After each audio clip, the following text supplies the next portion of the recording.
Good afternoon, everyone. It's 1 minute to 4, so it must be 4 o'clock somewhere. So we'll get going on the General Purposes Committee meeting. We'll call it to order. May I have a motion on the minutes? Moved and seconded. Discussion. All those in favor? Any opposed? That's carried. Then we have some grants to go through. The first one is the child care grants. Chris, is there anything to add to your report? Thank you. I have nothing further to add, but I'm happy to answer any questions. All right. Recommendation on child care. Okay, so that's moved and seconded. Any comments, questions? All those in favor? Any opposed? That is carried. Thank you.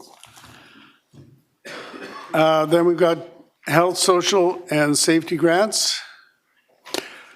All right. Is it Joe or Ho? Ho. Ho. Yes. All right. Dorothy Ho is the spokesperson. Anything to add to your report? I have nothing to add, Your Worship. I'm happy to answer any questions. All right. So it's on health, social, and safety grants. Any comments, Councillor Heed? We also have a delegation on this one. Just hang. No. Let's ask questions first. Councillor Heed. Yes, this is in reference to GP 70 here, Canadian Mental Health Association, Fraser Branch. And you could see, we gave them 10,308 last year. The request was 30,000.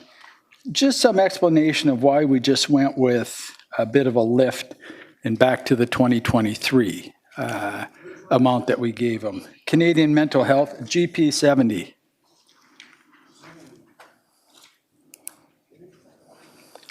Through the chair to Councillor Heed, staff has followed the past practice of giving a cost of living increase to each returning grant recipient. And due to the large amount of funding being requested for 2024, we didn't have enough budget to give each of the grant applicants what they asked for. Okay, and following up on that, because there will be a consistent theme that you'll see coming from me with respect to these grants, is the Church on 5. Their request was for $35,000. We only gave them $13,108. And, you know, that is a resource that's incredible to the community, especially for people that can't afford to eat here. And I got to tell you, personally, I'm disappointed that that was so low. And I'll get to them later on in some of the grants we're giving out with respect to that is why we would do that again. Again, I understand we want to give them something based on 2023, what we gave them, but there has to be some, measure put in place and say, okay, these are priorities within the city of Richmond for us to deal with our ongoing issues that we have. So when we have these people coming forward, we just don't give them a bit of a lift based on COLA or whatever from the last year's and go with that. So I got to tell you, and I'm not pointing the finger at you. I'm just trying to understand our methodology here because, $13,000 when they needed 35. And they're a valuable resource for the underprivileged here in Richmond. Through the chair to Councillor Heed, what we've done is that after we have provided a cost of living increase to all the returning grant recipients, there was only 27,000 remaining in the pot. And what we've done is we identified the areas of greatest need, and we identify it as there were 3 organizations that reflected those. One is Connections Community Services Society, and the other ones were Richmond Presbyterian Church and Church on 5. So after giving Connections Community Services what they have requested, as well as Richmond Presbyterian Church, whatever remaining amount that was left were given to Church on 5. And I guess then I go to my general question here. For us to consider, and I'm not saying you have to answer this. I think several other people with the grants will need to answer some of this. Is do we ever audit what we give out, and how do we hold people to account to ensure that what they said they were going to do in 2023 based on our grant, that in fact they did actually that. Is there any auditing or is there any accountability process put in place? Through the chair to Councillor Heed, every year before they're able to apply for a grant, if they receive a grant the previous year, they need to fill out a grant use report. And we use that to review what they've done for the particular grant period. Do we ever check We do check, yes. to ensure it was done? Yes. Those are my questions on this for now. Thank you. All right, Councillor McNulty. Yeah, thank you. Thank you, Your Worship. I appreciate and I appreciate the hard work that goes into setting up the grants. There's no clear path on it. A question and a comment, if I may. Do we have any money left in the pot? Through the chair to Councillor McNulty, no, we have a remaining balance of 0. Okay, so we did. Your Worship, I'm just looking at, I'm going to follow up on what Councillor Heed said. I looked at, and I read these extremely carefully, as I do every year and all the time. 22 of the groups, the prime requirement for a grant is a salary and to have personnel keep their doors open. And many of these groups are really hurting because the grants are not there. And I think, and some of them are actually living off of our grant. If we didn't give them the grant, the door wouldn't be open and people would not be serviced. So, and I appreciate what staff have done. They've given out all the money. Usually we have a little bit of pot of money. And I do have an amendment to this, Your Worship, if I can. I don't know when you want to entertain it, maybe after. I'm willing to accept what staff have gone with at the moment. But I too, like the Church on 5, was going to move a $10,000. We take a further $10,000 from our sources and give to the Church on 5 for the work that we're doing. I'd like to give them all the money, but we didn't give everybody, but 10,000 would go to at least halfway of what they have required and on it, and no disrespect to staff's work or anything of that nature, but we do know what to do on Friday nights out in the community and Saturday, Sundays, et cetera, for those of us who have been there. So I don't know where you want to attend that, entertain that. Yeah. It may not be successful, but I'm going to propose that you tell me, give me direction at the appropriate time, either here or at the end of it. Yeah, let's go through all the comments, plus we've got a delegation, so Okay. Let's hear from All everybody. right, so anyhow, Your Worship, I think staff have done a great job on all of them, and I agree with the ones they didn't give monies to, rightly so. And if you look at each one of them, as I say, almost every one of them has got their hands out, and with no due respect for salaries for all the good work they do in the community. So thank you. Councillor Hobbs. Thanks, and through the chair.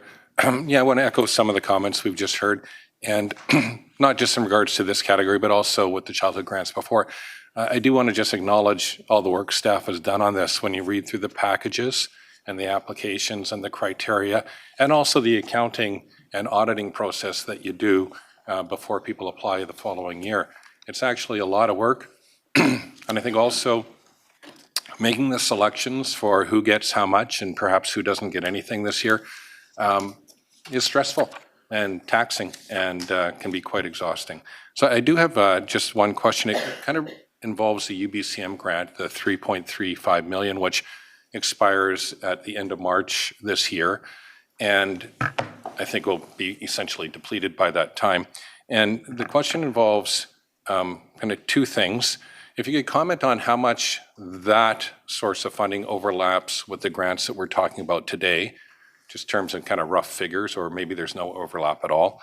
And the other thing I'd like you to comment on is just, I mean, it's a great grant, and I think we should give credit to the province for having initiated it in the first place, but we need to have sustainable funding from other sources, and the province, of course, is a main partner of ours. So I don't anticipate that there's an answer, like a definite answer yet, but if you could comment on kind of some of the steps that are taking place, or whatever you can comment on publicly, what are we doing to try and secure another grant similar to that through the province? Through the chair. Sorry. Go ahead. Do you want? Through the chair to Councillor Hobbs, in terms of overlap, the Salvation Army and the Turning Point Recovery Society receive Health, Social, and Safety grant in 2021 to 2022 for Salvation Army, and Turning Point received until 2023 for expenses related towards the drop-in center. In 2021, the city did receive a UBCM grant that went towards some of these programs, including the drop-in center, as well as a food outreach and referral program for the Salvation Army. And I'll defer to Kim for your other questions. Through your worship, to Councillor Hobbs. Staff have been in discussion with BC Housing for funding for warming center and shelter spaces for next year, as the UBCM funds have covered those or much of those expenses for this year. We will also be in contact with the Ministry of Social Development for future funding opportunities to cover areas of homelessness. We understand that this grant did provide a lot of help to the city and to a number of partners in responding to the homelessness crisis. So we are in the process right now of continuing those discussions and looking at ways that we can access any funds that are out and available to us. Sure, well, thanks for that. I'll just wrap up. I mean, it has been a very tough few years for a lot of people, so these grants are very important. And the one-time funding grants are very useful too, especially if it's like a project where there's a beginning and an end. But when you're dealing with issues we're dealing with tonight with these grants, these are ongoing and probably accelerating in terms of their seriousness and kind of gravity for a lot of people. So I appreciate the fact that we're looking up or following up on sustainable funding with other sources, including the province. So thank you for all the work. Okay, Councillor Wolf. Thank you, Your Worship. Just a couple of questions. I'll follow up with the last point that Councillor Hobbs was making about the UBCM Strengthening Community Services Grant, which was mentioned in the memo that we received on the January 19th. And I'm just curious, it does say it concludes on March 31st. So does that mean there's no more money to be applied for and go out for the Richmond groups? Like what's been delivered is done? Through your worship, to Councillor Wolf, the UBCM funds for the Strengthening Communities grants does come to an end.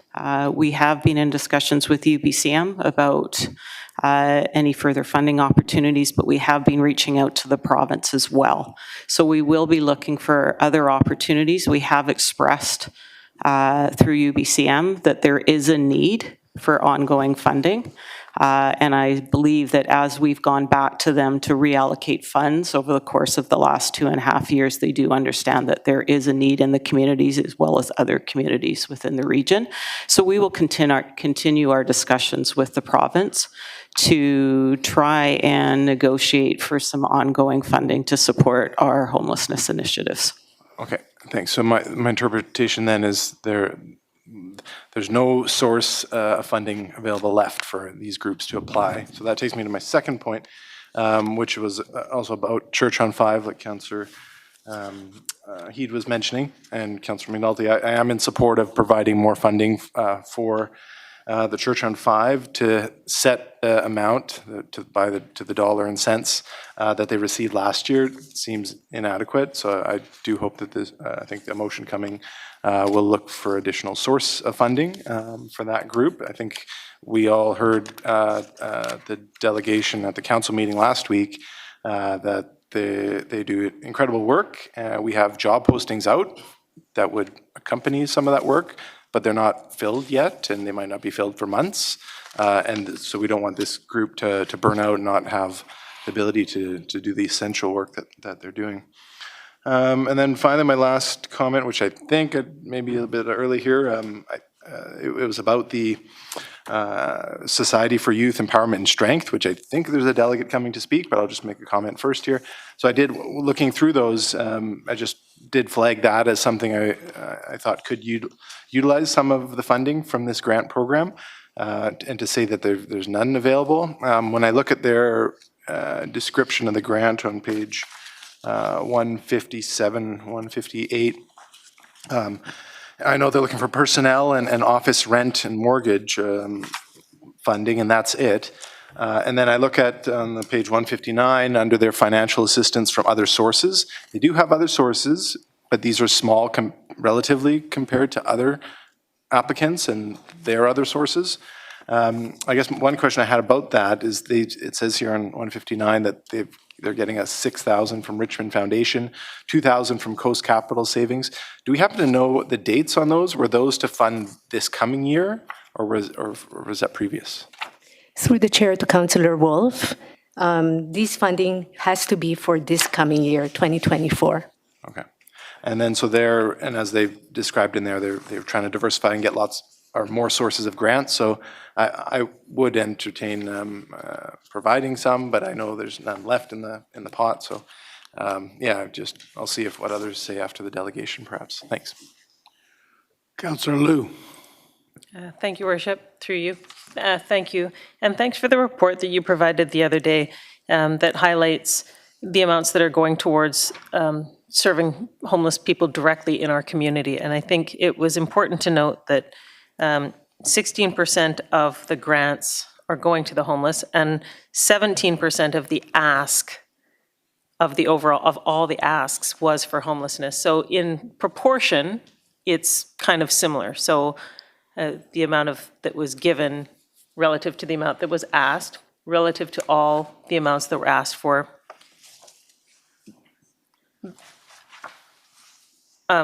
So I think Councillor Heed wants to know how you would compare the others to homelessness. I think an organization like RAS, the Richmond Addiction Society, that receives actually 33% of all these, and I don't think we would imagine pulling money away from them, because some of the people who are both homeless and possibly at risk of homelessness are getting serviced by groups like RAS, by Richmond Cares, Richmond Gives, their vulnerable families, Family Place provides supports to families.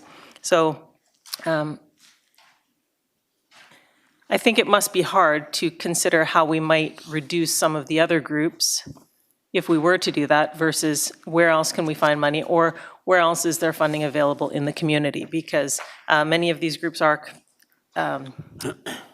charity organizations, and for them to get $1 of charity dollars is actually better for the taxpayer ultimately, because they get a tax write-off versus us taking it out of taxation dollars, because the taxpayer doesn't get a write-off on that.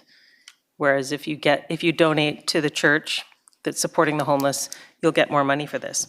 I do see some other groups that also provide good services. I know it's unfortunate that we can't provide money for all the groups. I think all of them are providing good services. I know I had a friend have cancer during the pandemic, and I was able to help and drive her to her services, but the cancer drivers were not able to support them either.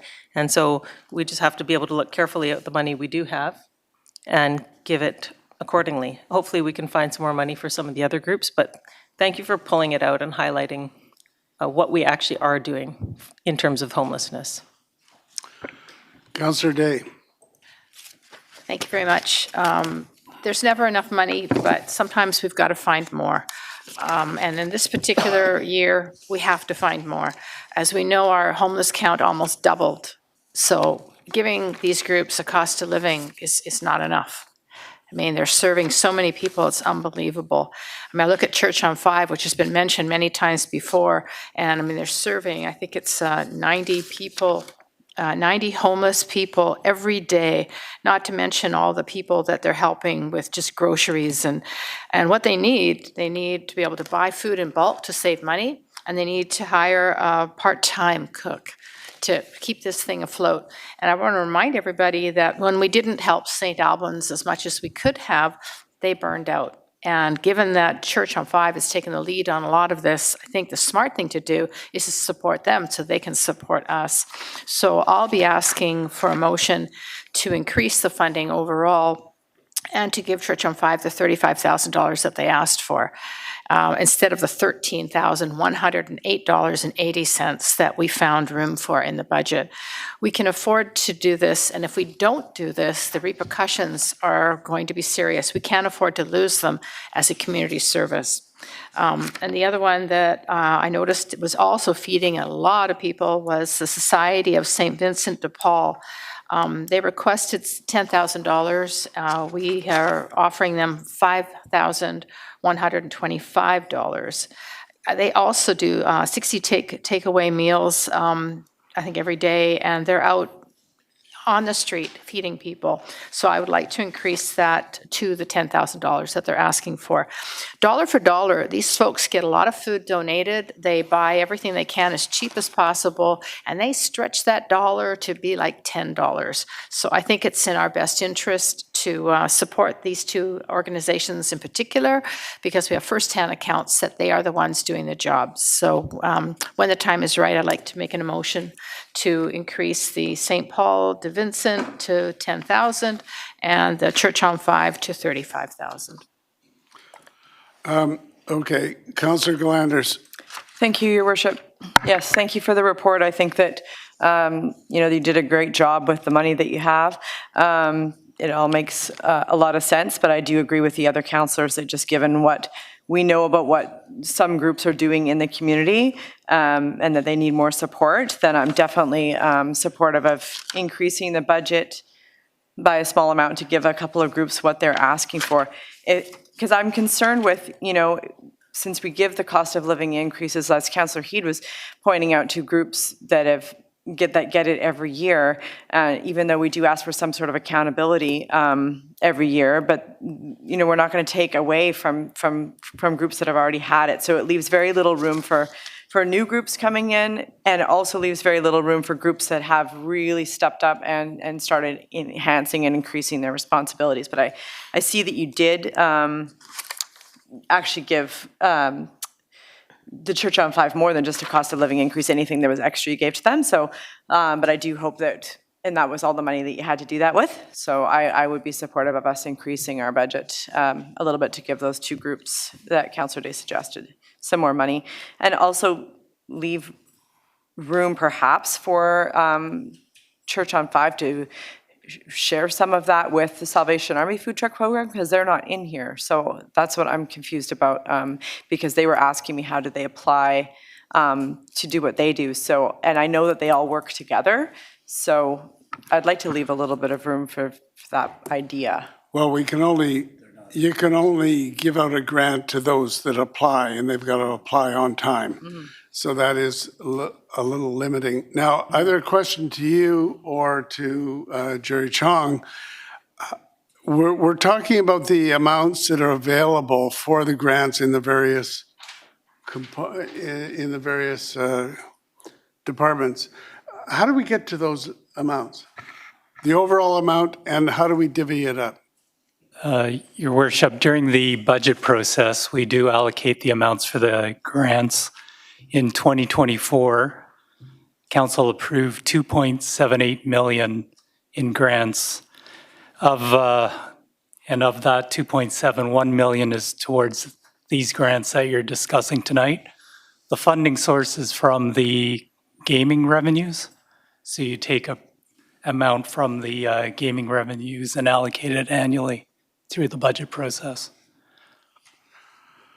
All right. So we have one party, I'm told, who wants to delegate on this one. Pillar Bradshaw, are you here today? Okay, come forward, please. Thank you, Dorothy. Stay close, because it could be more questions.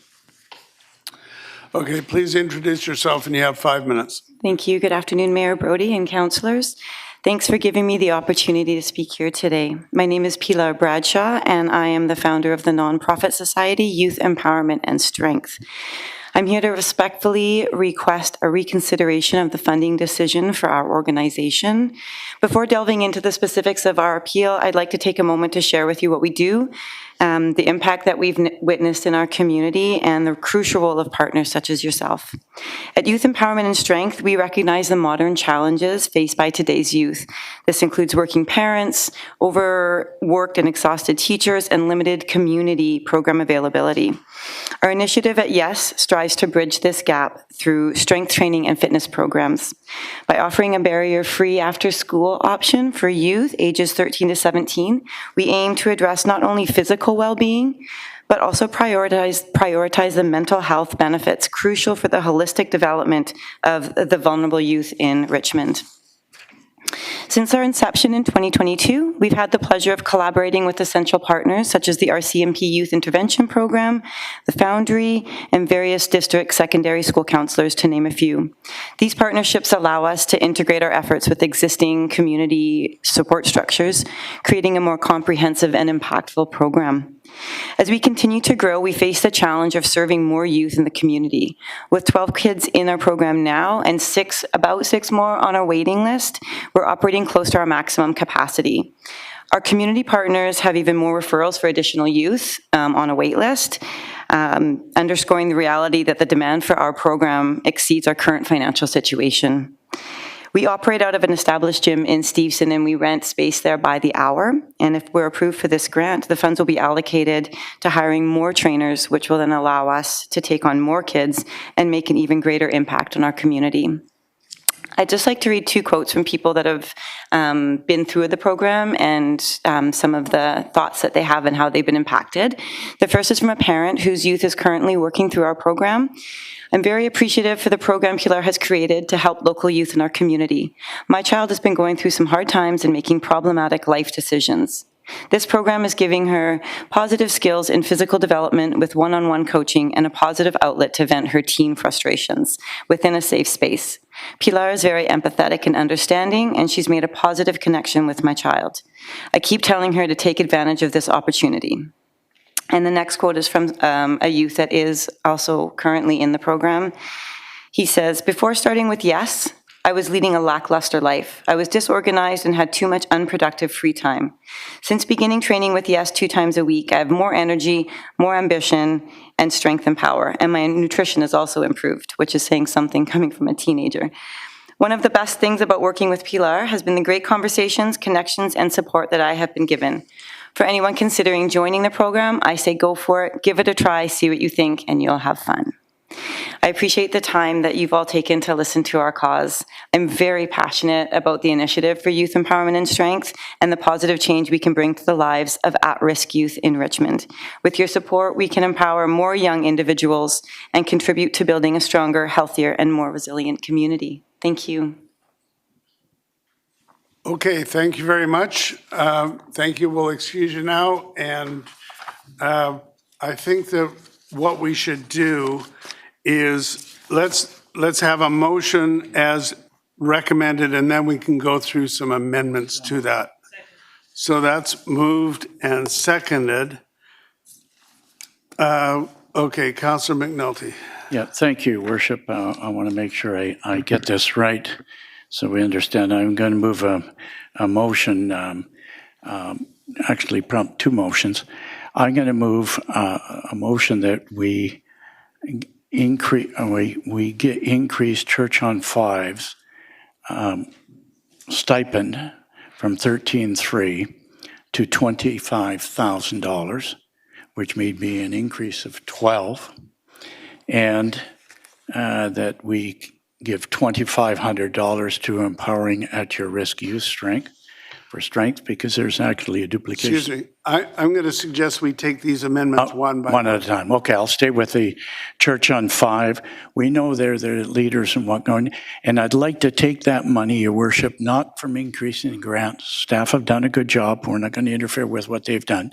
From council contingency, which we have $100,000 this year for us to use. We take the $12,000 from the council contingency and take it to 25. The reason I'm not going to 35 is everybody did get an increase wherever they could, and I think we have to be fair and in perspective of what we are actually doing, Your Worship. I think when you look at each one of them line by line, you have to see what they asked for, what they did, and where they're spending their money. I think this would go a long way to help the Church on Five who are doing, in my opinion, a very large amount of the work that we want done in the community. So I'll put that on the floor for now. If there's a seconder, we can talk about it. So that's moved and seconded. Now I've got a speaking order, but I'm going to ask you if we're just on the amendment. Okay, so Church on Five, Councillor Day, is that on that one? Go ahead. Yeah, I appreciate the motion to increase it to $25,000, but I'd like to amend that to $35,000. The reason being is there's 6 nights a week, there's outreach workers out giving Just a hot minute, meals. is that, just, it's a motion to amend, An amendment. and you want to amend an amendment. I think what you've got to do is defeat the amendment which is on the floor and then put forward your own amendment. What if I withdraw it, Your Worship? Yeah, I didn't think there would be support for it to go that high. I'd accept 35,000. Take All right, 20,000. so you want to make it, Yeah, bring it up to 35,000. yeah, I would, if there's support on council, yes, I'd be more than happy to. Is the seconder okay with that? Okay, so the motion now to amend is to take it up to 35. Okay. On that point. Yeah, and I think there's good value in $35,000 because this will help us provide 6 nights a week for an outreach worker who delivers a hot meal. It would also provide essentials for 90 homeless people at this time, and I'm sure there's more. They also, this is the big one, they provide connections to community agencies. That's how we're going to get these folks off the street, is those connections. So it's not just, making sandwiches in the back room. The services that they provide are a full circle. And I believe $35,000 in our budget is minuscule. It's nasal limped. And so I think we need to do this right to keep them interested, because if we lose them like we lost previously St. Albans, we're going to regret it. And I can tell you, I've talked to some of the people that work there, they're getting burnt out, they need help.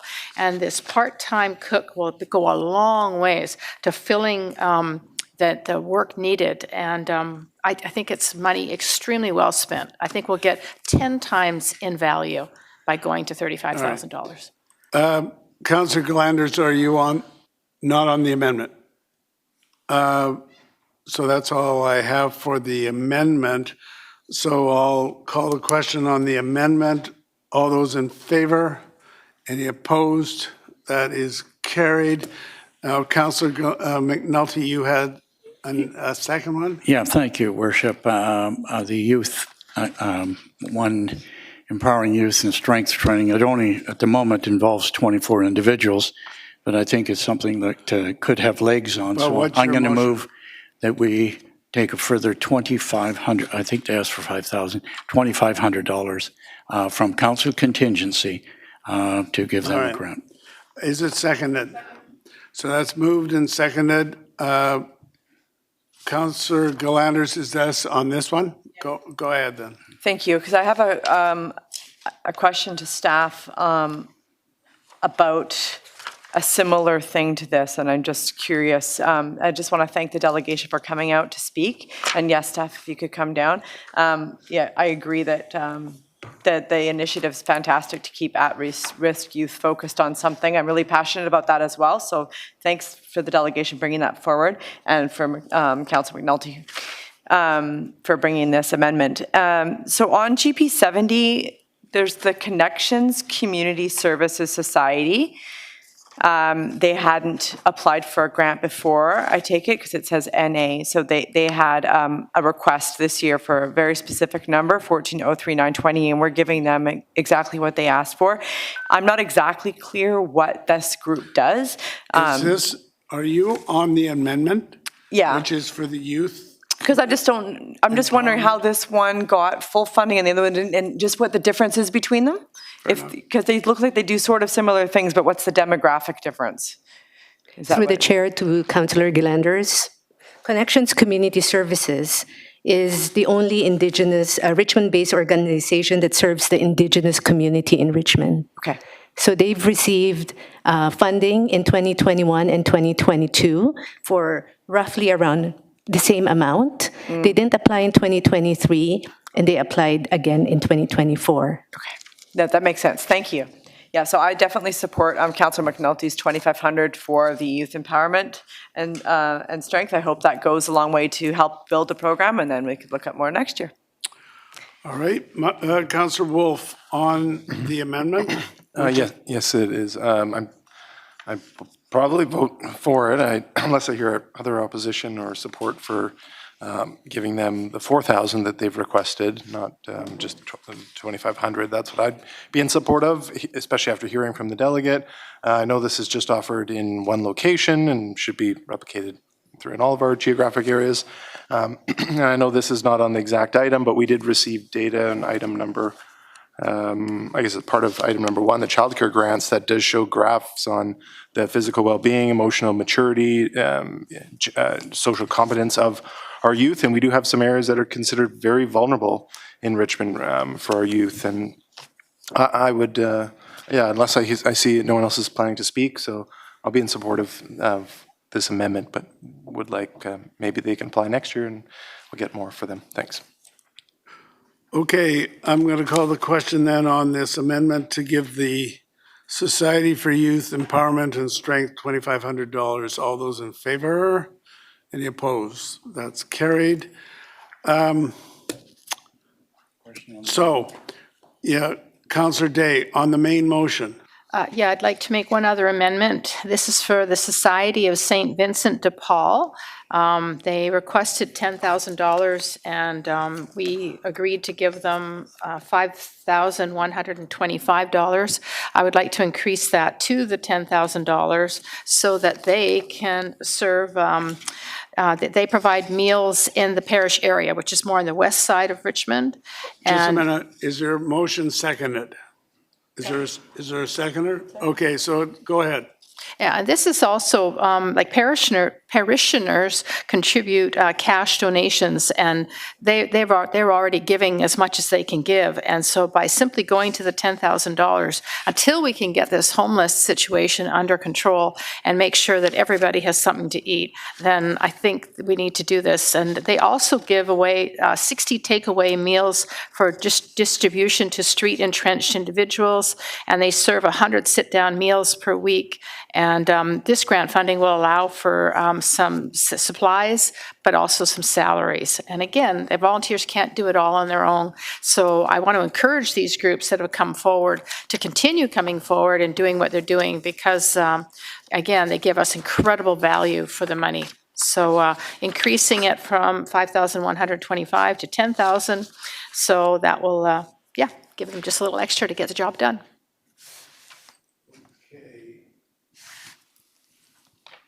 Councillor McNulty. Yeah, I just, if I may, ask staff on this one if they, I believe that St. Vincent de Paul is St. Joseph's, the worker who have a community meal every Saturday night. But there must be a half a dozen church faith groups, and this is where I'm very careful on this one, faith groups that do community meals on Saturday nights. I know my own church does, not Friday night, Saturday, whatever. So do we know any more about whoever adjudicated? Was it primarily for the community meal? Through the chair to Councillor McNulty, are you asking if there are other faith groups that are serving community meals during the week? Well, I'm wondering, a church like St. Joe's, a very large parish church, and has a strong following, where one that we've approved earlier is a small following and a smaller group of work. I'm trying to put it in perspective to understand. And at the same time, there are groups that probably didn't apply that do give the same service. The one we did earlier gives a totally different service in this community. So to the mover, I'm trying to understand where we are as opposed to just putting out $10,000. I'm not saying help isn't needed. I'm for helping everybody else here. But I just want to put this in perspective, what it leads us to do, that's all. So I'm looking for some guidance from staff on this before I support it wholeheartedly. And not that they don't deserve the meals. I know I've been there, the volunteers, they do a wonderful job, etc. So I just want to be sure what we're doing. And obviously that amount would come from council contingency as well, I would think. Right. But again, I want to put it in perspective. Is there anything you can tell us in that vein, Dorothy? Is it a dire need? Because the other group would go under.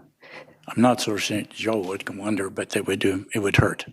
Through the chair to Councillor McNulty, every night there is a faith-based organization that serves community meals.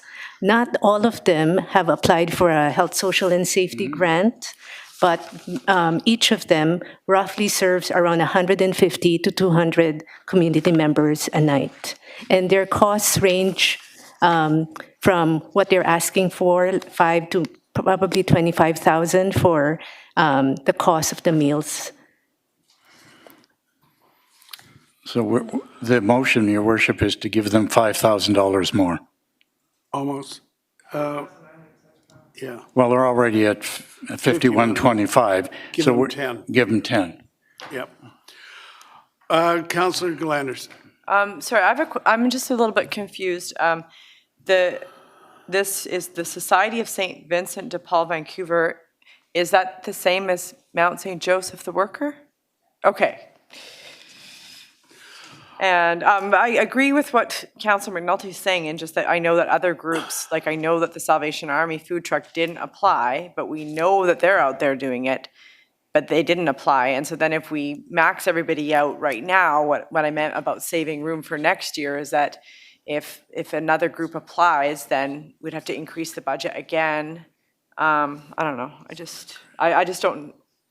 But is St. Joseph the Worker part of the 5-church coalition that's really serving the homeless community? Is that right? The people that spoke last week? Okay, all right, then I'm okay with that.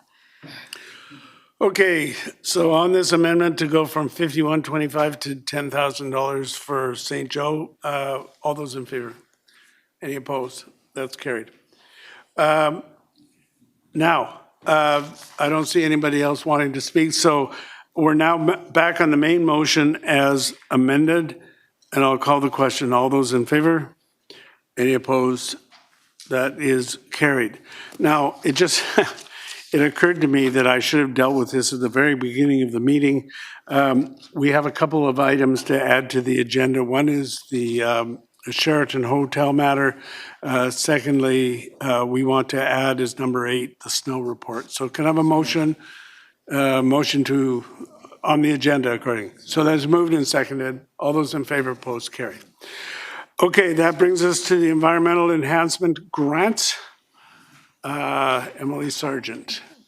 What would you like to tell us about this? To Your Worship, nothing further to add to the report, but happy to answer any questions. All right, any questions? There's a recommendation. Moved and seconded.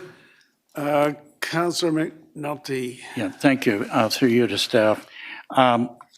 Did we start out with $40,000 in this amount? I recall making a motion, and Councillor Wolf will recall, where we were to increase to make sure that we had $40,000 in the environmental account.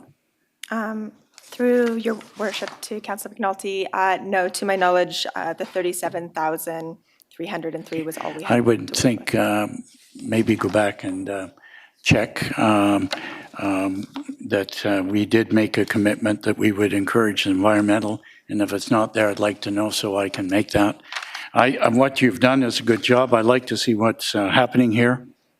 Lots of good things in the environment, and we got to continue along promoting the environment. And I think you've allocated the monies very diligently, but also in the same light.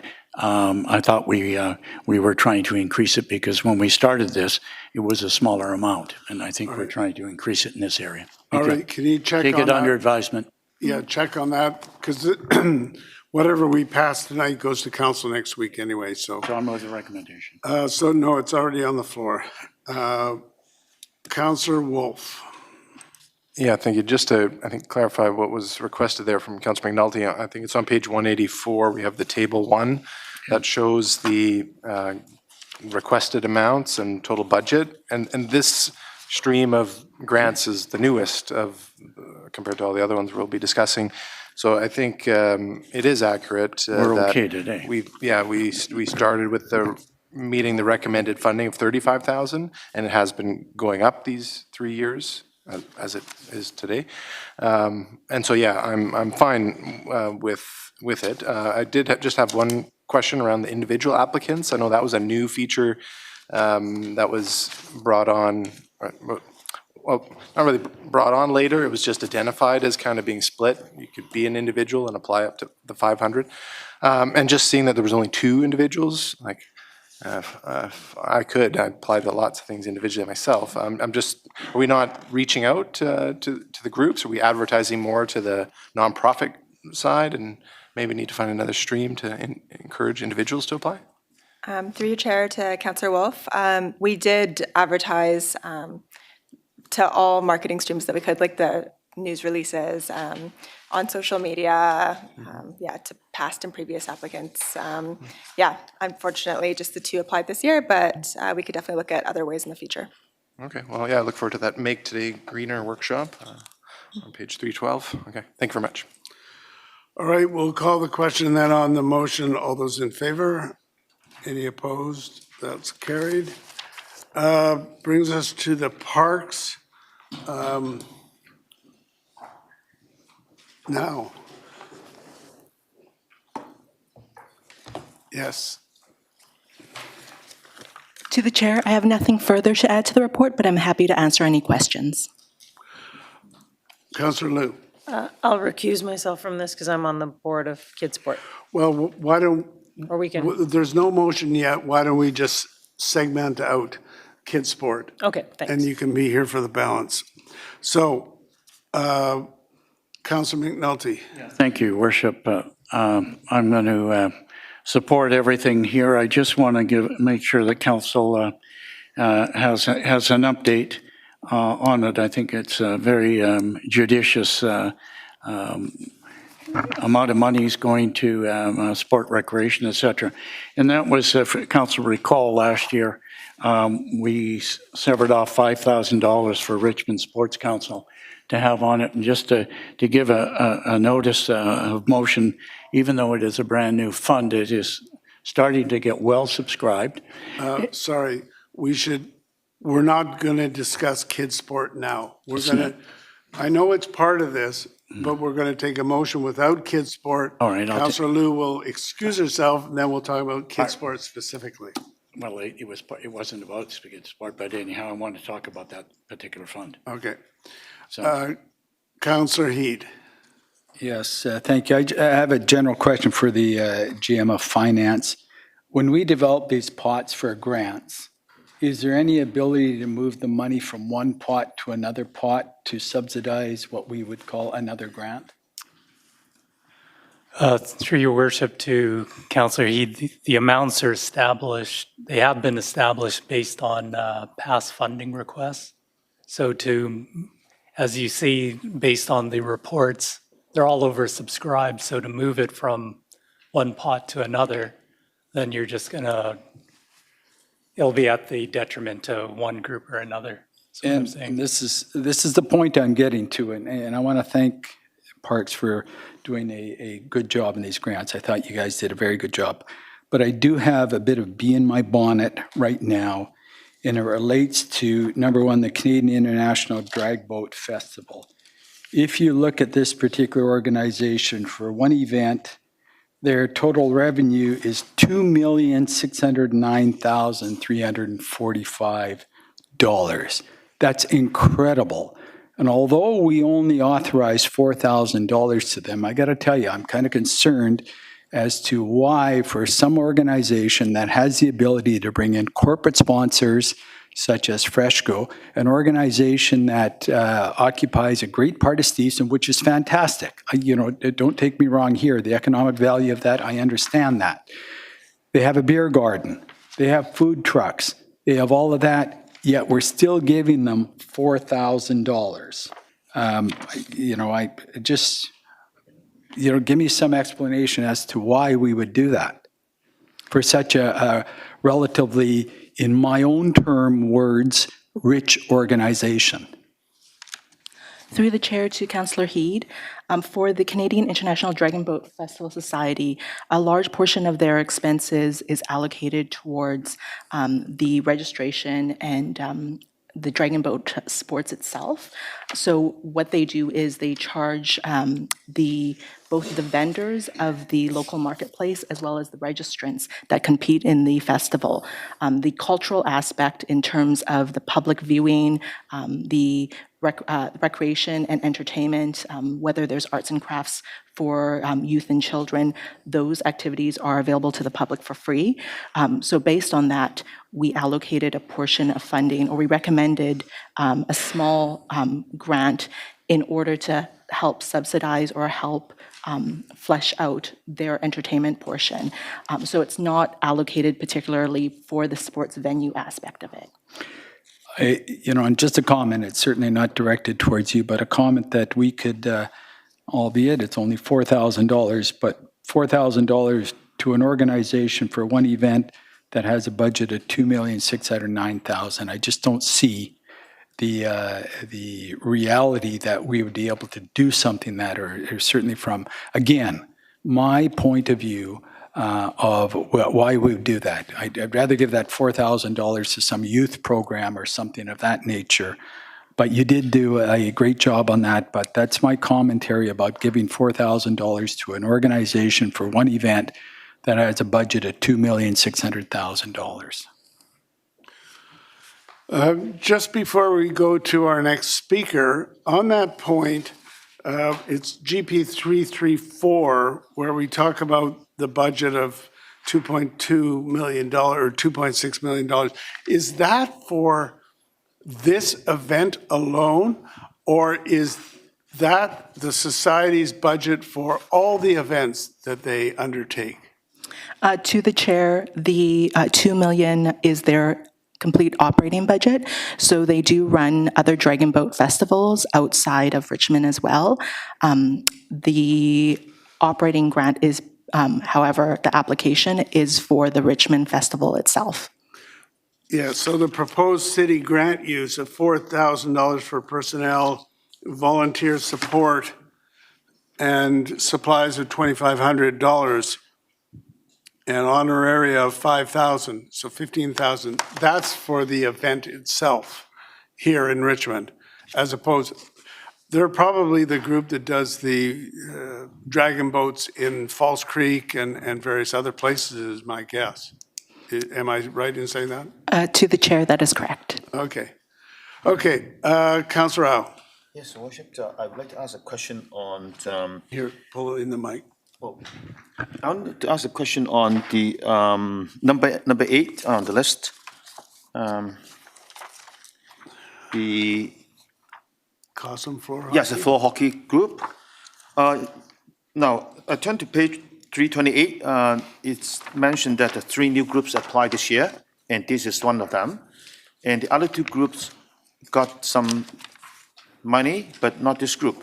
But I noticed that they have been in place for 30 years. So this is the first time they apply. And I also understand that this is a very fast-growing group in terms of number of people playing. And I participate in their activities before, and I noticed that for some younger kids who were not, accustomed to skating, that gives them a chance for playing hockey. So I wonder if we can find some money to help them out, because if, as they mentioned in the application, if they don't get the money, they won't be able to get the referees, and then the games won't be possible. So I would suggest that give them some money, and I may even want to move an amendment for $2,500 for this group. All right, Councillor Hobbs. Thanks, and through the chair. Well, first, just thanks again for the report, very thorough. And I do want to just make another comment on the process itself, because the selection process, review process is very detailed in this. And just a question on it, can you just comment on the panel size? How many people are involved in reviewing this and making the selections? Through the chair to Councillor Hobbs, the review committee consists of 4 staff members from various areas in Parks and Recreation. And I think one thing that's really important just to point out for people that might be listening is that the reviews and assessments of these applications are done independently by staff and committee members, and then they come together, correct? Through the chair to Councillor Hobbs, that is correct.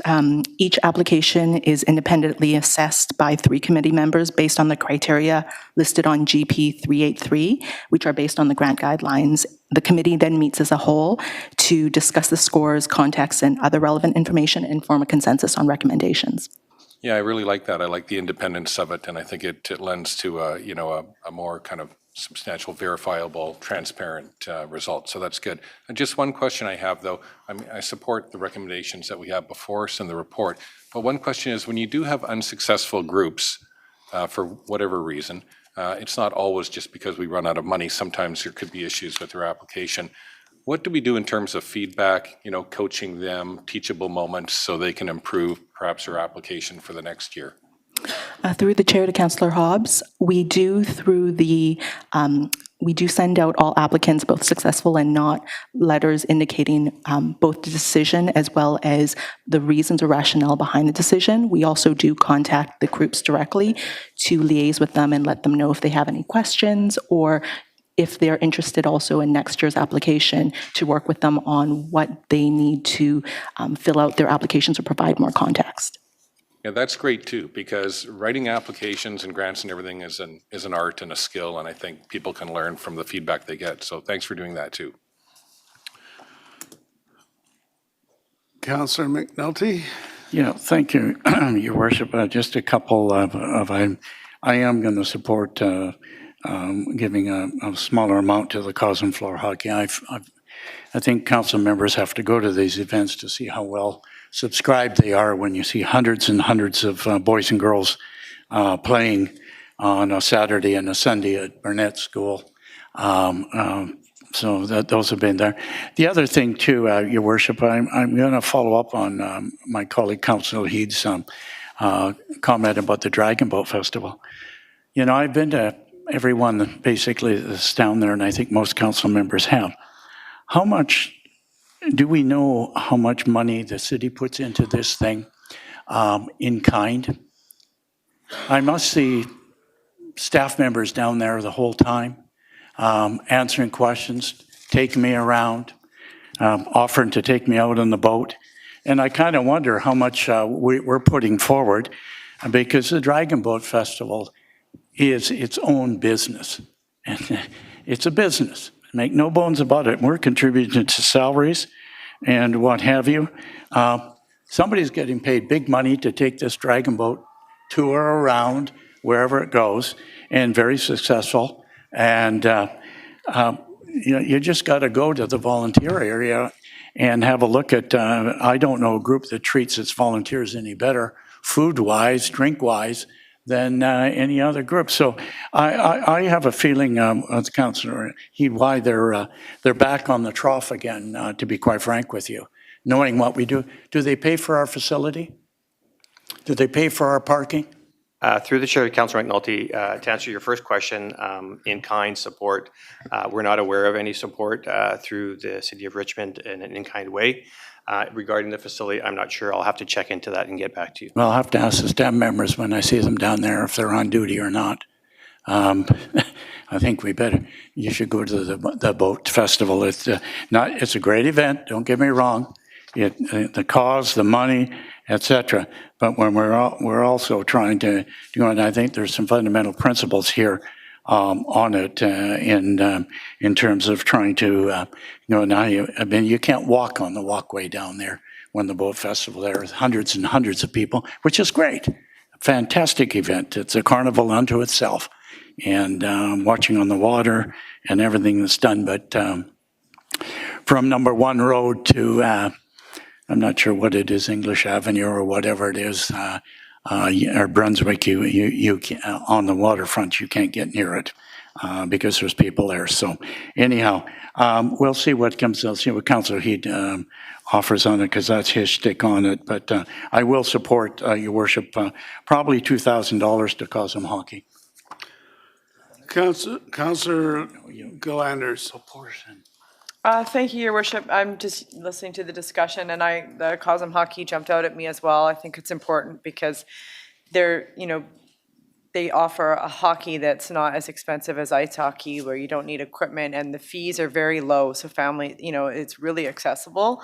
It's great exercise for kids, and if they are growing and they need to hire more referees, it's hard to get referees. And so I could see giving $2,000 to them for sure. I was also wondering about KJAX, but I do think that they're fairly successful on their own merits. So, but yeah, so I would be definitely supportive of that. And yeah, I'm kind of thinking about the Dragon Boat Festival Society as well, and that maybe the money could come from there and go towards Cosm Hockey, at least a portion of it, just because, I mean, the big events like that icebreaker run, for example, in Stevenson, these things are self-supporting, and they're big events with big sponsors, and we don't get involved in all of those. So yeah, I'm supportive of that idea. Thank you. Councillor Day. Thank you very much. My question is on GP 346, which is the KJAX Track and Field Club, but this is just a specific program for 6 to 8-year-olds designed to basically get them into all different types of the sport, running, jumping, throwing wheels. And I noticed that on page 348, staff and the recommendation said they do not recommend giving them any money at all as a project registration fee of $200 per participant exceed the proposed program budget. So there's 16 kids in each group, and it's for a month-long program that ends in the end of August. I mean, I'd like to see kids who mom and dad can't afford the $200 have an opportunity to put their kids in that. And I'm wondering if we gave them a grant, and could we direct it towards basically underprivileged kids? Through the chair to Councillor Day, for the KJAX application, in their larger application, they did indicate that the program registration fee has $200 per participant fee and about 90 participants. So their revenue intake from the program is about $18,000, which is enough to cover their proposed budget. We do normally recommend for all applicants and sports groups that we work with that there are other program opportunities to apply for low income, whether it's through community partners such as Kids Sports or the Richmond Sports Council, or through the city's subsidized sports programs as well. Okay, so they have those options. But my question was, if we were to give a group such as theirs, maybe not even necessarily this one, any funding, can we direct it towards people who otherwise would not be able to afford to join the sport? Like we do that in all of our community centers, for seniors and kids. If the budget just doesn't allow it, then we either lower or waive the fees. Do we have that kind of ability in these kind of programs to direct the funds towards children that are underprivileged? Through the chair to Councillor Day, council does have that discretion to make a grant with conditions.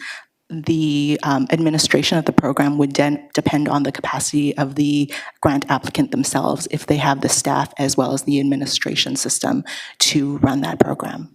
Okay, well, I'm not going to make a motion on the fly because it sounds like it would take some, chatting with the various groups, but it's something I think we should strongly consider, because $200 is a lot, and that's only for 4 weeks, 8 visits, and not everybody can afford that, especially if you've got 2 or 3 kids. So I think it's something we should consider. Anyhow. Councillor McNulty. Yeah, thank you. If I may take staff off the hook on this one. Councillor Day will remember we created the $5,000 fund. We already have that in proportion, that any person who doesn't fit under kids sport with a provincial body can apply to this group. And as I was starting to explain earlier, the 5,000 has starting to get legs, and people are now going to subscribe to it. And it's actually called a sport community recreation fund, to answer the very question that you've asked, and you've contributed to it. And I want to let the audience know, please apply for this. They give out just as much money as the other group does. And we've included the area of dance and some of the arts, which art is sport in some way, and sport is art, so that there is this fund and it's building. And hopefully if we approve the 5,000, it will have, and it has a bit of reserve from last year, and it is healthy to look after any child that doesn't have the opportunity to fund an activity, here's where we get it from. You created it.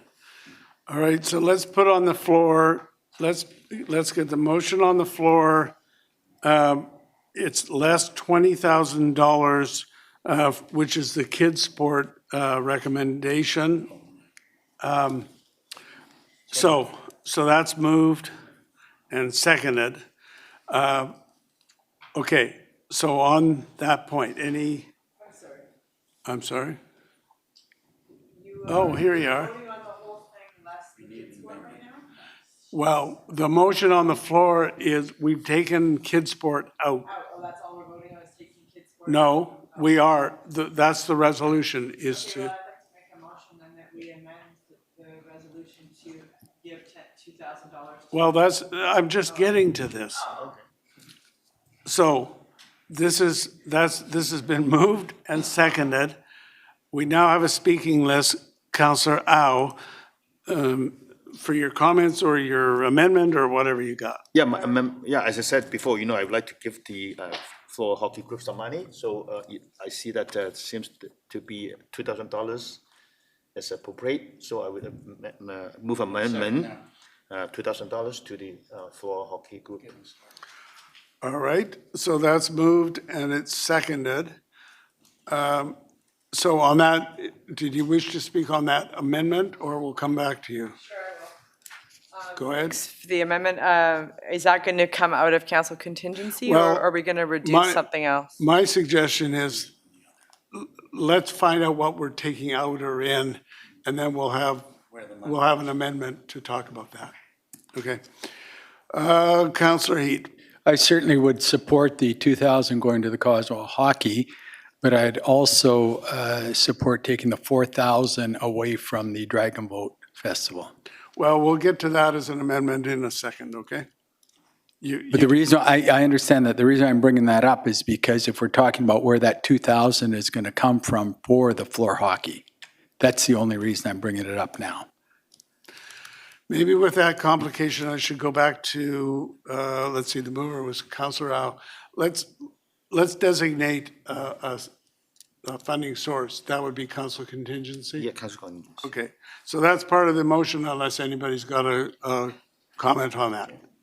Okay, so on this amendment to add in 2,000 from council contingency for Cossum Hockey, all those in favor? Any opposed? That's carried. And Councillor Heed, did you want to make further suggestion? Yes.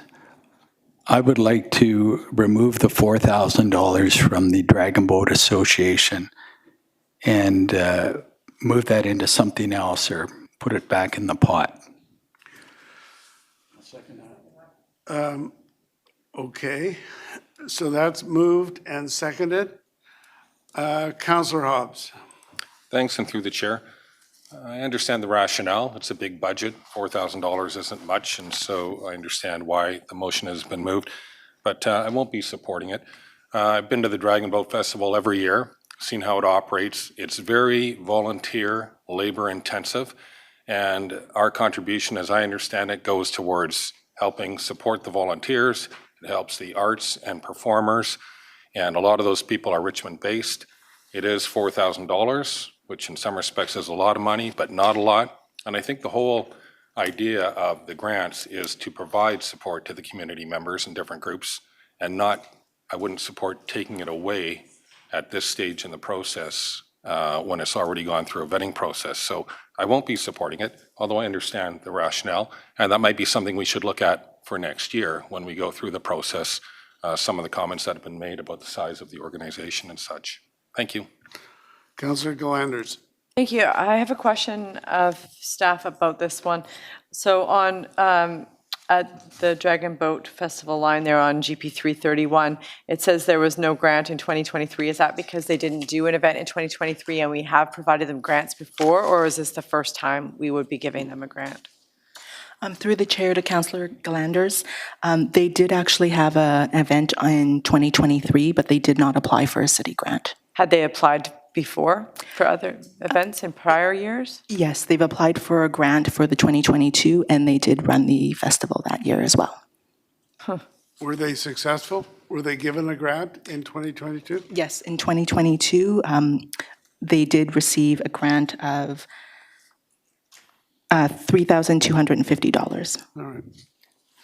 Through the chair, if I may, to the earlier question on what the city provides to the Dragon Boat Festival, I did get clarification. They use McMath parking for free and the city loans them some fencing. That's all the extent of the support from the city. Councillor Day. Yeah, I'll be abstaining from this vote because I'm a member of the Twisted Dragons paddle team. No, just a minute. We don't abstain on this council. So if you're declaring a conflict, I really wish, like Councillor Liu, that you would let us know that. So we will excuse you. Councillor Ho. No, we will excuse you. You leave the room. Yeah, I won't support taking the money away from this group for the reason that this is a very popular program and the number of people being served will be 16,000, right, which is a large number of people. And I think it's one of the most popular events in the summer. And I mean, they're giving us a service that otherwise, we have to do something like that. I think that would be a request to have something like the Dragon Boat Festival in Richmond. So to give them $4,000 in return, we got a very popular program, large number of people served, and it's a very fun-filled activity, for the whole day. So I would support keeping the money there.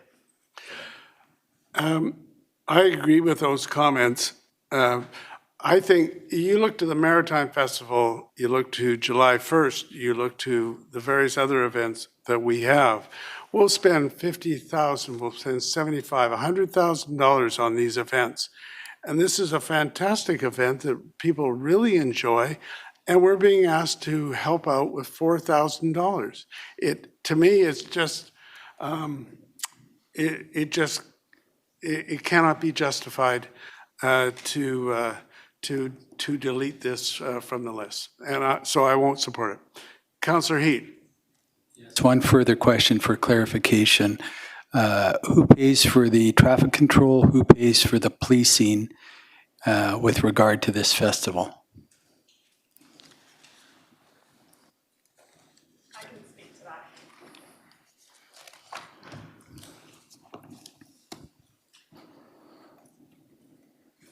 Through the chair to Councillor Heed, there is no traffic management plan, no road closures for this event.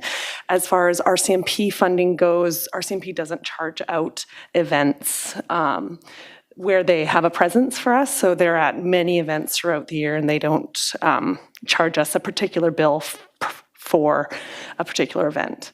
My concern is the beer garden, the live entertainment, the fact that, and again, in my previous career, we ensured that there was security there for the community with respect to that. So I'd be very surprised to hear that the RCMP don't have a presence there, and if they have a presence there, they should be paid for by the Dragon Boat Festival. And I think that's some of the bylaws that are created in Vancouver for, as you know, the special events. Through the chair to Councillor Heed, I can speak to some of that. So RCMP does a risk assessment through our REACT application process for each event that happens in the city, and they then decide if they are going to have presence. They typically do have presence. All I'm saying is that they don't actually bill out individual events for their time there. The Dragon Boat Festival does pay for extra security out of their own event budget. So they, at that beer garden, pay for those security officers and all of the toilets and everything that they bring to site. So in essence, there is a cost in kind, although not quantified as Mr. Gross was able to put in, but that is taxpayer money. Those are my comments. Thank you. Councillor McNulty, on the amendment. Yeah, I'm not going to support the amendment until I find out who are the personnel that they pay salaries to. I heard earlier that it's all volunteer, but I see $4,000 for personnel. I don't mind paying, helping our volunteers if we know how many are there, but they've got salaries down. Are we contributing to the association salary? Through the chair to Councillor McNulty, in their application, they did request 4,000 of their 15,000 grant requests was to personnel. They didn't list individuals per se, but for the grant recommendation that the committee was making, we're only providing them $4,000 for their volunteer and entertainment event portion. But, yeah, I know what we're providing. I look at their budget, and I guess my question is, do we know who the personnel is? Is it a Richmond person that's being paid for that? Through the chair to Councillor McNulty, we do not have that information. I think we should have these kinds of answers.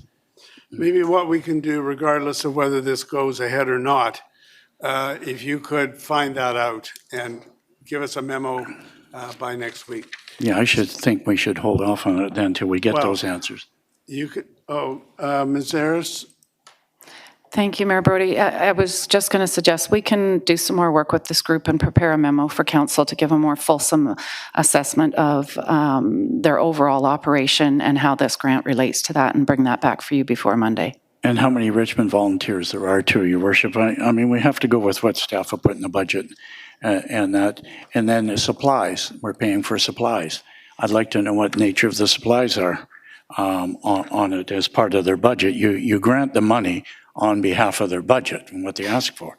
And we don't just grant them $4,000 because somebody is there. I think we have to be very astute in what we're going. And that's the only reason why I supported not giving them anything, because it comes from the greater organization coming there, as I've seen. I've been there too.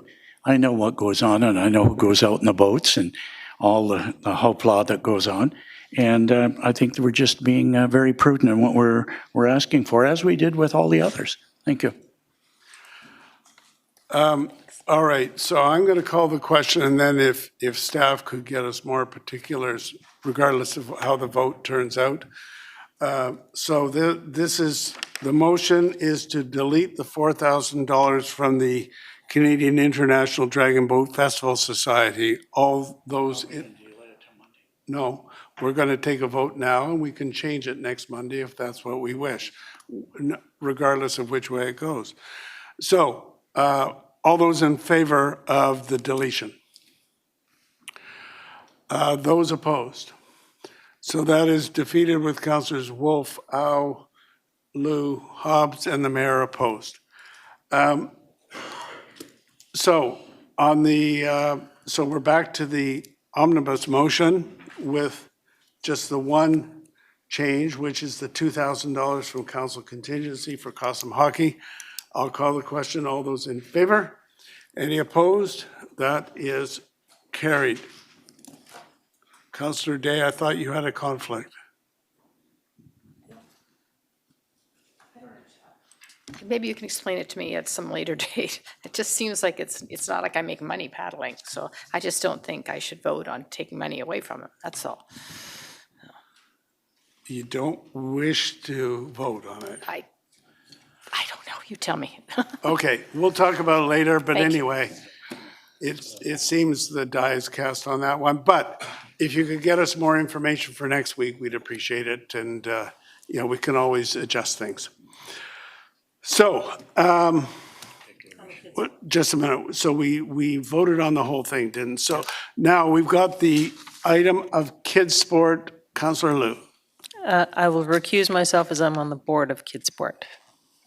Okay, so as I recall, last year what we did, we took the money, I guess it was the same amount recommended, $20,000.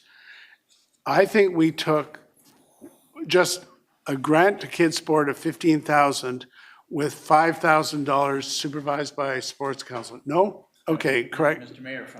Help me out then. Yeah, thank you. First of all, I'm going to move the $20,000 and put it on the floor for Kids Sport. As I explained earlier, Kids Sport and the new sports fund, where Kids Sport as a provincial sport governing bodies don't fund every activity. Not every activity fits into it. So there were those areas where they didn't have a provincial sport governing body that needed funding, like some of the martial arts and a few of the others. And we created the $5,000 fund. So we took 20, we had 25, we took it down to 20 and gave 5. Staff have been prudent enough to put the 5,000 in as a grant, which we've already passed, and remained with 20,000 for kids' sports. So nobody is penalized. Everybody has their amount. Everybody is happy.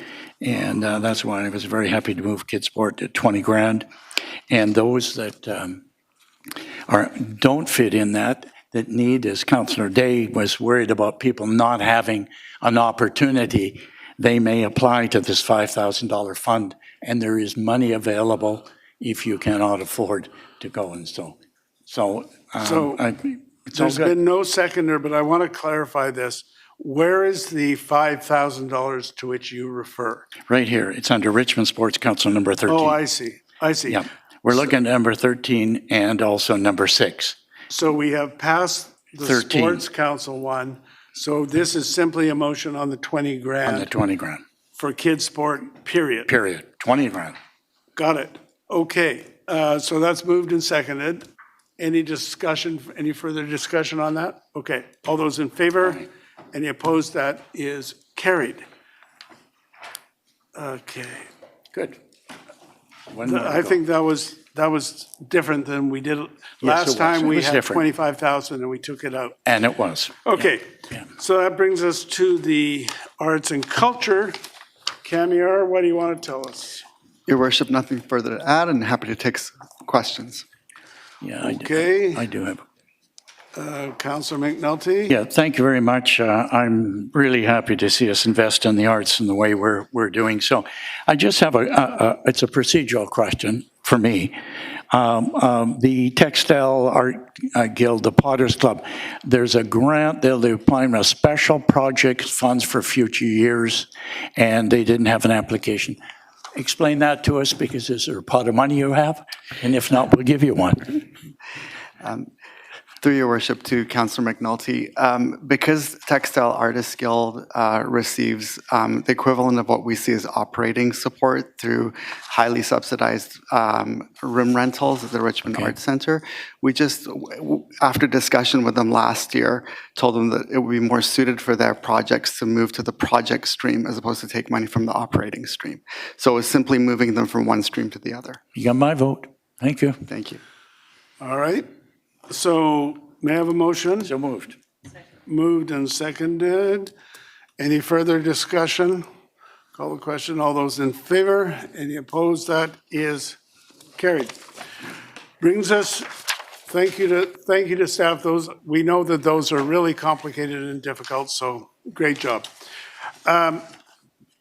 We'll go to Councillor Day. You have circulated your motion and a bit of a rationale on the Siba loan extension. So we'll go to you. Thank you very much. I'd like to write a letter to the federal government requesting an extension for the Siba loan repayment for small businesses be extended to the end of December 2024. And those letters to go to Honorable Christy Freeland, Deputy Minister, Minister of Finance, Honorable Mary Ng, and Minister of International Trade, Sport, Promotion, Small Business and Economic Development, and of course our MPs, Parm Baines and Wilson Mao.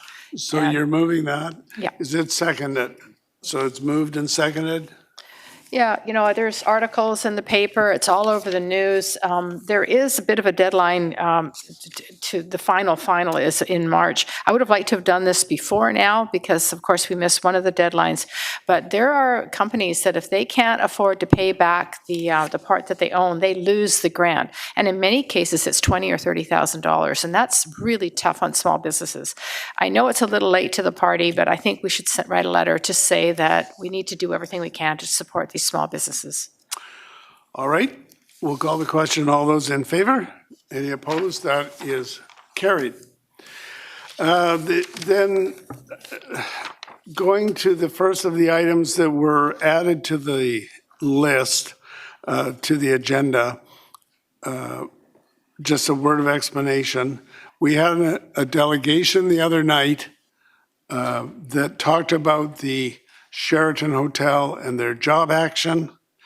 And they talked about a common employer being not just the Sheraton, but also the two other Larco hotels, the Marriott and the Hilton.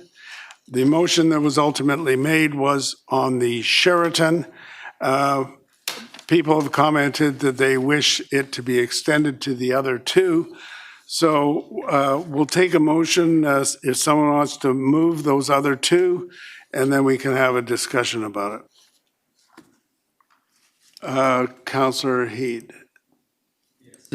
A comment just to begin with. I was, I guess, unsure, maybe I wasn't listening on what the original motion was, but I was under the understanding, certainly that the motion was for the property which included the Hilton and the Marriott. Now, if I misunderstood that, that's my problem, but that being said, the motion I'd bring forward is that the boycott would include the entire property, which is the additional two hotels. We're not taking a position on the labor management side of things. All we're doing is saying for Richmond, the city of Richmond, we will not utilize the taxpayers' dollars because of this labor dispute that's currently going on. We're not going to stop ever using the Sheraton, Hilton, or the Marriott, but during this labor management dispute, similar to what previous council has done with the old Hyatt out by the airport, is the boycott would extend to the property, as the Labor Relations Board has indicated that they've given permission for the union to picket that entire property, which includes all three hotels. So my motion is, until the labor dispute is dealt with, that our boycott includes the entire property. Well, we already have the Sheraton, so I think what you'd say is it includes the Marriott and the Hilton hotels, because you already have the Sheraton by council. Okay, I would add those two. Whatever way you want to word it, certainly it's that entire property as indicated in the picketing guidelines given by the Labor Relations Board. Okay, I just don't want to rescind what we've already done. I just want to add the Marriott and the Hilton to that resolution, and it would be until the end of the resolution of the job action at the Sheraton. So that's been moved, and is it seconded? Moved and seconded. Councillor Hobbs on the motion. Yep, thanks, and through the chair. Yeah, I understand there was some confusion, and I guess that is reasonable.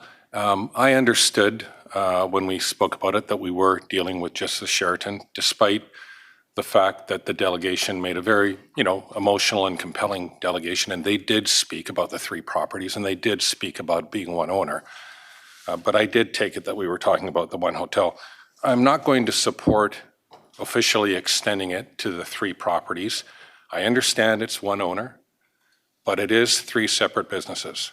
The two other businesses also have employees and staff that depend on those businesses for their livelihood. And the reality is, when you have a picketing situation around the entire property, the city council is not going to be booking events or anything and crossing a picket line.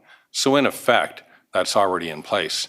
But I won't be supporting extending it officially to the two other properties because they do not have a labor dispute going on with their employees and their staff. And their employees and their staff have a livelihood that they depend on as well. So I think in reality, the picketing happening around the entire property is a de facto situation where we're not going to be booking events there, just as we did with the Pacific Gateway Hotel. And I think it's something we should probably look at in terms of policy as well further down the line, but I don't want to get into that. So I won't be supporting extending it to all three. Thank you. I was supposed to go to the Sheraton for lunch tomorrow, and I let the person know that I was meeting that I couldn't meet there. So we're going to Earl's instead. I think it's very important when our citizens are going through something like this, and it's a serious labor dispute that's gone on for months, we need to support them. That building is just plain weird. It doesn't matter where you are, it feels like one facility. You go down the hallway and suddenly you're in another hotel, you're in another restaurant. It's so connected. It used to be the Richmond Inn, and now it's 3 different hotels on one property. There's no way that you can discern the difference between, well, this hallway is the Sheraton, this hallway is the Marriott, this hallway is the Hilton. That's just nonsense. They're the ones that created this when they developed that hotel into 3 hotels from the Richmond Inn, which was just 1. So it's not our problem that it's 3 separate facilities. As far as I'm concerned, it's 1 hotel. You can call it whatever you want. It's 1 hotel. So to make things simple, we stay away from there. We don't give them any business until they can get over this dispute. And maybe, just maybe, making this public statement will force them to get with it and solve this labor dispute. Thank you, Your Worship. It seems to me that we had an event planned at the Hilton based on an email that we got. And after we made our motion, the event was canceled, which means that we are not going to be crossing a picket line, as Councillor Hobbs stated. But I think that it causes confusion. If there's a picket line, we're not going to cross it. So I think the boycott should just be for the whole thing that's in the picket line, just to eliminate any possible confusion. Yeah, it just makes it more simple. So I am in support of it. And hopefully that speeds things along with negotiations.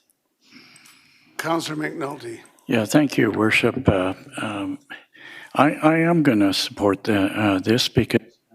Sorry, I just turned you off. I believe, Your Worship, there was no confusion. I did address what the delegation asked for. I don't know if people around the table here thought I was confusion, but I was quite clear what I delegated. But I've had since further thoughts and on the city and the city's position with regard to it. I'm assuming that when we talk about the city, we also talk about the Oval and sport hosting and not having any of our people in there and encouraging sports to go there while there is a dispute. I assume that's loud and clear on that. I cannot encourage people to cross a picket line. I'm sorry, I just can't do it. There's a picket line, whether it's legal or not, whatever it is, but there's a picket line there. And anybody that encourages a picket line obviously doesn't support our QP workers and our outside workers here in the city. So I can't say I'm going to. We're in a dilemma.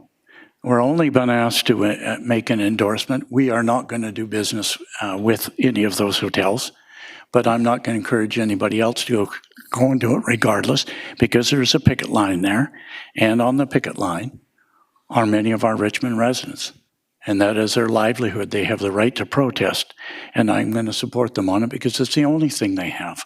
So I'm going to support, you can call it the expansion if you wish. Unfortunately, it's in the same precinct.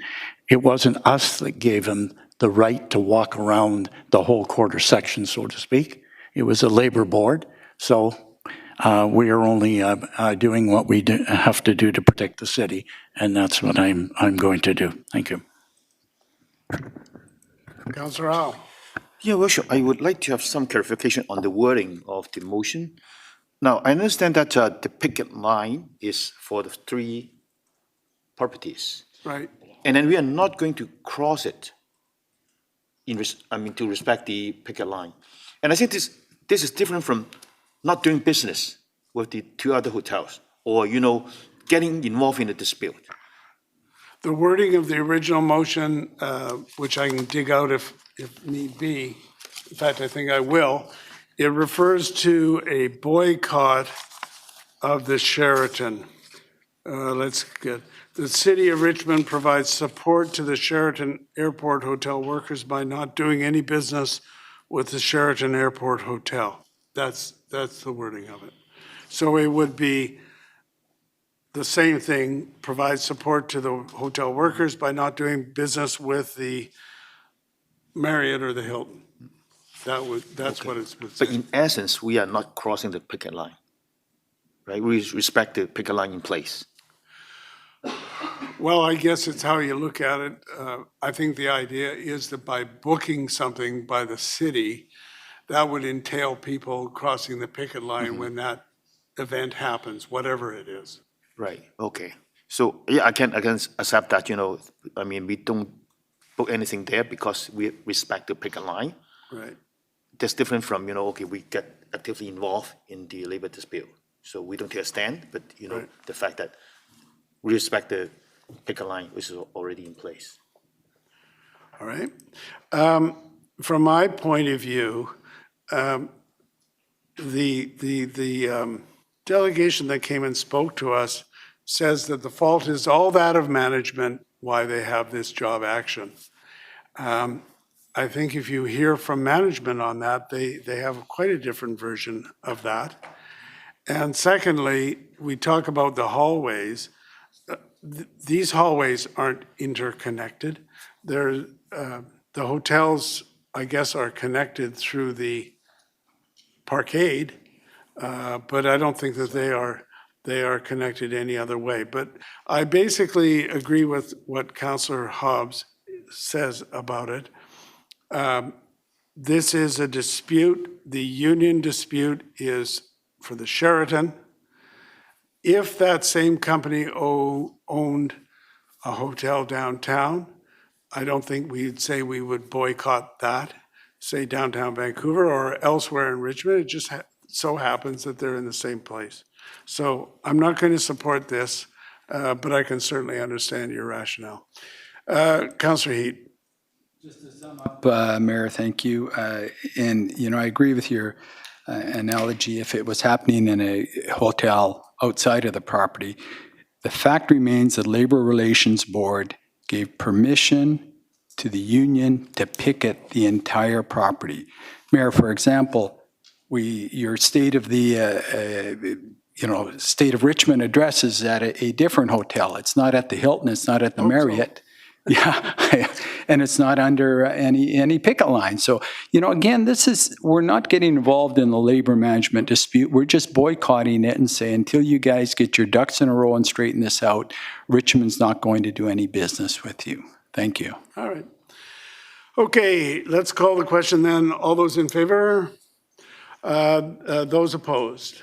That is carried with Councillor Liu, Councillor Hobbs, and the mayor opposed. And the final item that we added on is a snow report. Comments had been made as to how did we do, what was done, etc.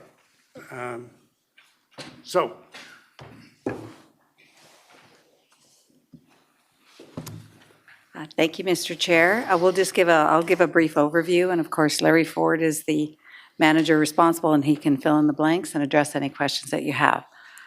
So this event started at 11 p.m. on January 16th, and it ran through 9 p.m. on January the 18th. In preparation for this event, we had pre-treated all of our priority routes with brine ahead of it to help create that bond to try to prevent freezing on the road when the event started.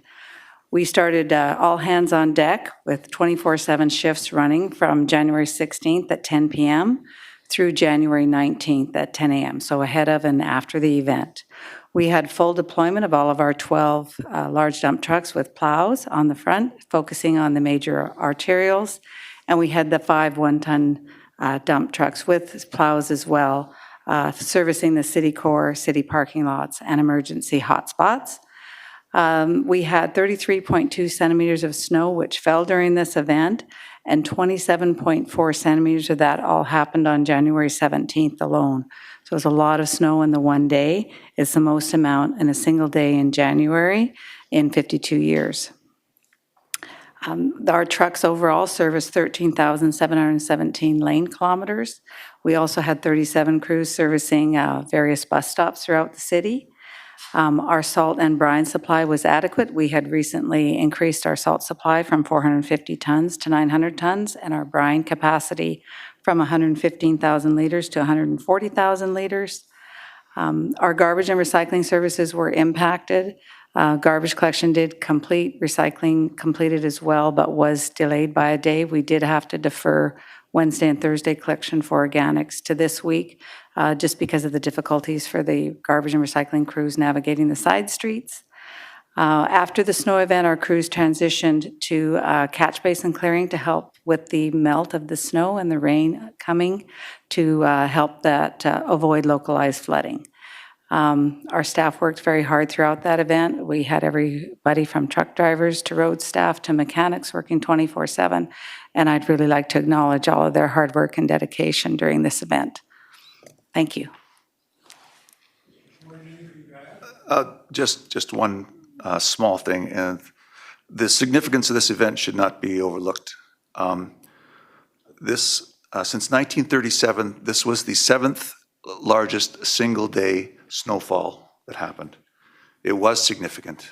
I think our crews handled it very, very well.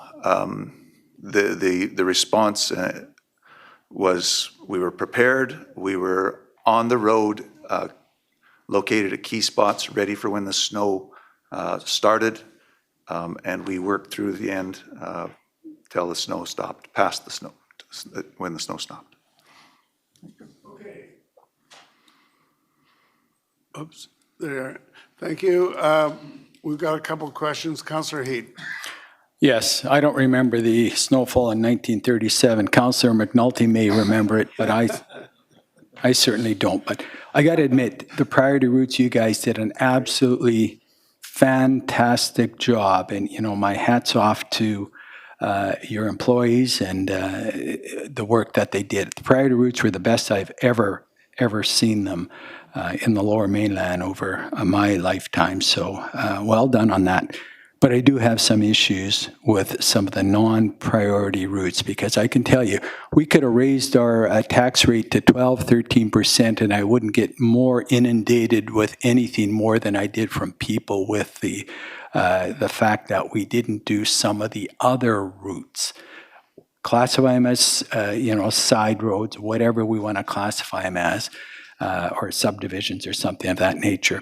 And from my own experience of being in Steveston, for example, on Saturday, it was very difficult in the Steveston area to get around some of the commercial areas there. And the fact is, the snow was still, yes, it was melting, but it was accumulating on the road.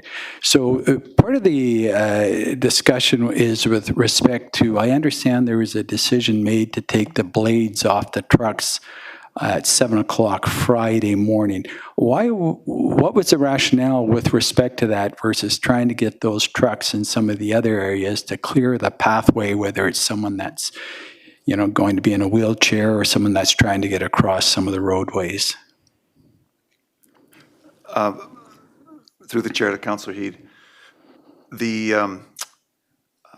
there is never a time that we will not respond if there's somebody with a wheelchair needing an emergency access to their home or to try and get out. We will respond, and that's one of the reasons why we do have those 1 tons available for those key points. The plows did stay on. There was 5 trucks that stayed out until the end of the day shift on Friday. The rest were taken down, but we did we had the 5 large trucks and the small trucks as well out still working. The third priority routes are difficult in the sense that if you run a plow down there, you're either clearing one neighbor's side or the other neighbor's side. It turns into a mess. And, I thank you for that explanation, but, not everyone's going to be satisfied.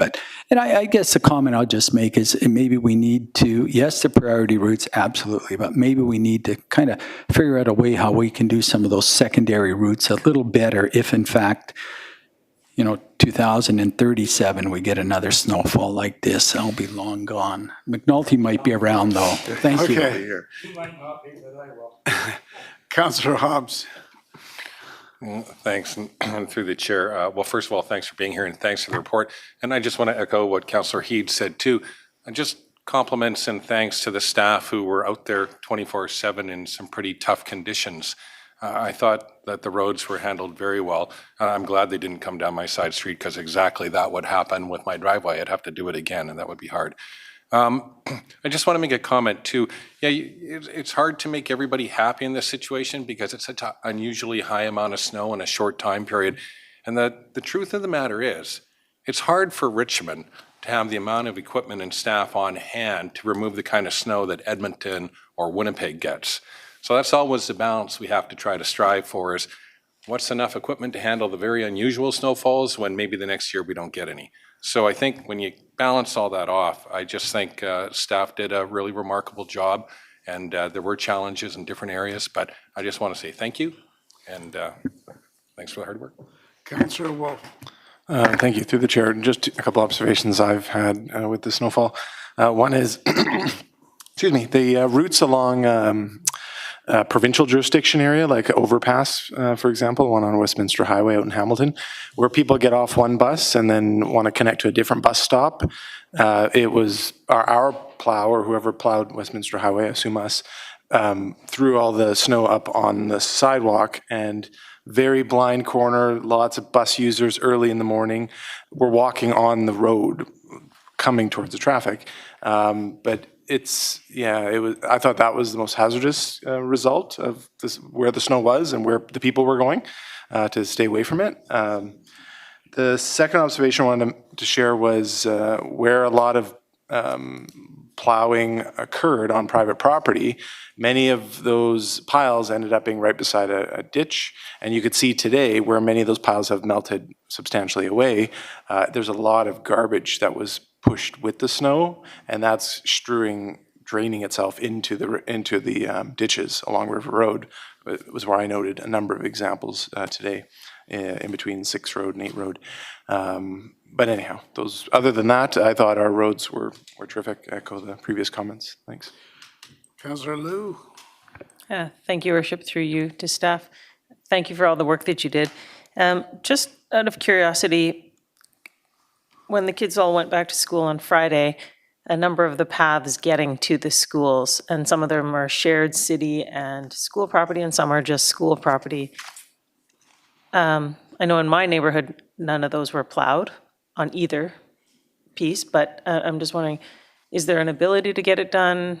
Like, I'm also watching parents driving their kids to school when it probably would have been safer if the kids had just walked, but then it was getting pretty slippery in some of those pathways, so can you let me know? Through the chair to Councillor Liu, the pathways are something that we experimented with as a pilot, and we found that the only way we could do that is to introduce a new service level to be able to do that ahead of time. So that was not recommended, so that our resources can focus on the major arterial routes to be able to help people get to transit, to ensure roads are clear for fire and police and ambulance. So those are not part of the program, and the city would not take action to do that at this time from a liability perspective under the current policy. Okay, so had we passed that one, that would have opened up the opportunity to clear a lot of those paths and give safe routes for people then to be getting into the parks and other spaces. Should we have been given a mandate? Yes, that would open that up, yes. Okay, thank you. Councillor Day. Thank you very much. That night that the snow happened, it took me 45 minutes to get from North Richmond to South Richmond. So I'm grateful that the team got out there and plowed those roads as quickly as they could. I have a friend who lives on Westminster Highway, and the road was beautifully plowed right in front of her driveway. At 81 years old, she requires a nurse daily. So I had to go over the next day and break the ice dam to her driveway and shovel her driveway so that a nurse could get in to do what they need to do. The problem is I had to break the law to do that. You know, I'm not supposed to put that frozen snow on the roadway, but there was nowhere else to put it, so I had no choice.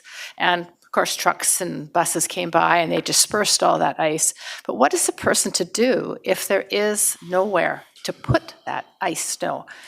Because you couldn't get in the driveway at all. Even my truck wouldn't have been able to clear it because it was quite high.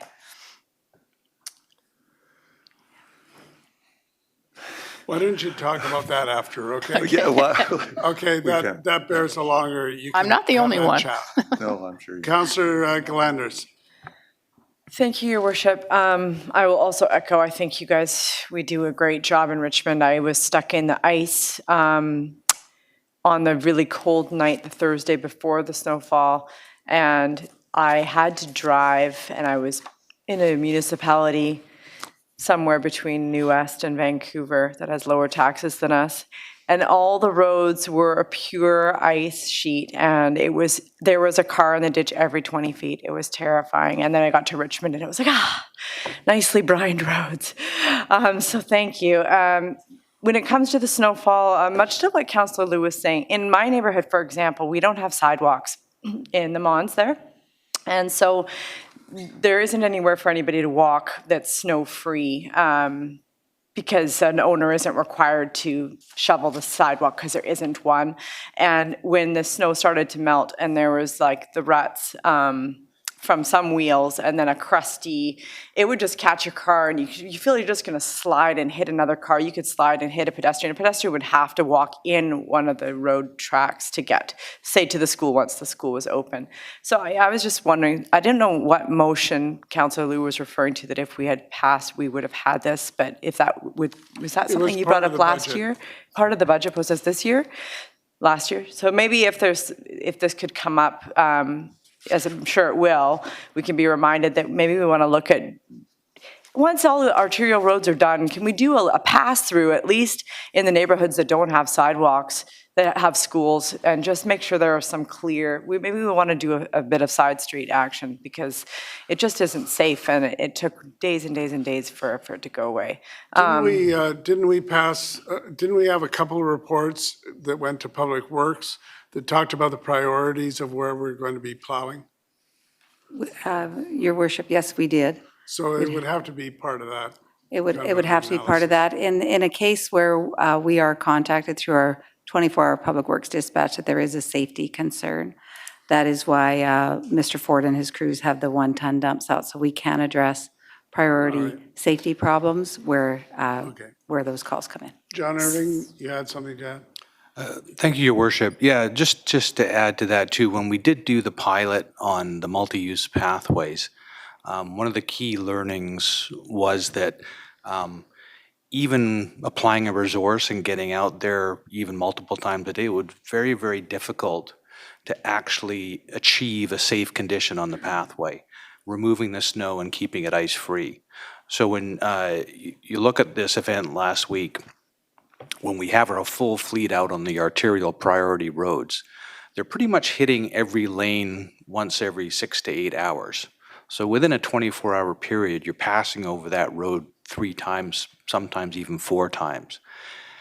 To do that on a pedestrian pathway and try to maintain it in a condition that actually is safe, so it might be snow-free, but maybe it ices up, things, it proved to be very, very difficult. And in a lot of cases, even with your best efforts, you might be leaving it in a condition that's actually more unsafe than if you hadn't touched it in the first place. So that was the learning we had when we did that pilot 2 years ago.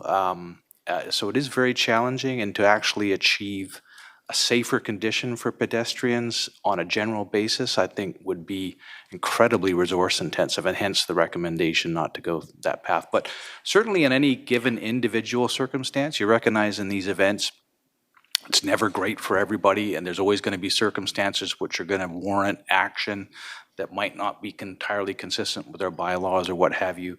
We're always here to help. The dispatch line is there open 24/7, and Larry's team can respond to specific requests where people are really stuck. All right. Just to follow up on that. We've still got another agenda to go. Oh. And a report or public hearing at 7. So quick. What other agenda? Closed? Sorry, we have it closed. Okay. All right, can I have a motion to receive that report? Moved and seconded. All those in favor, opposed, carried.